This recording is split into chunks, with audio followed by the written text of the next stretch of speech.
become just an outstanding minister.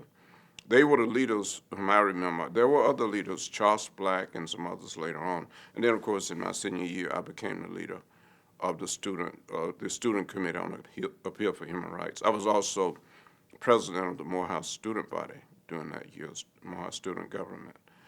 But I think the first time I was arrested was in 1960 in the fall, and I think it was around Riches when we were trying to get Riches to hire blacks. But we had trouble eating in the dining rooms and things, and we had to stand in a line and wait and stuff like that. I remember those things, and I remember getting arrested at least 3 or 4 times associated with restaurants.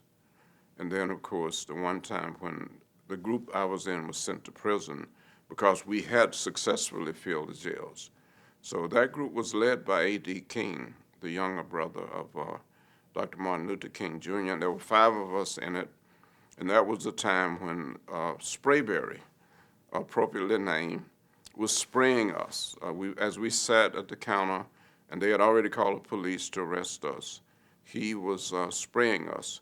And so when the police came, they arrested him along with us, and we all went to, I think it was the Atlanta prison outside of Atlanta.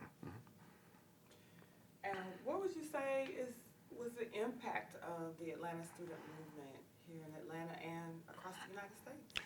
Well, I think the impact of the student movement can be viewed in 2 or 3 ways.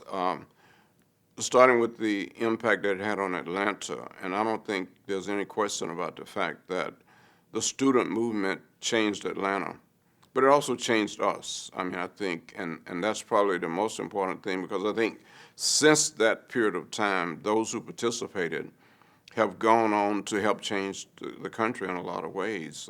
Certainly everywhere I've been, I have taken the spirit of that movement with me, whether it was as a medical student at Case Western or as director of the CDC or as Surgeon General.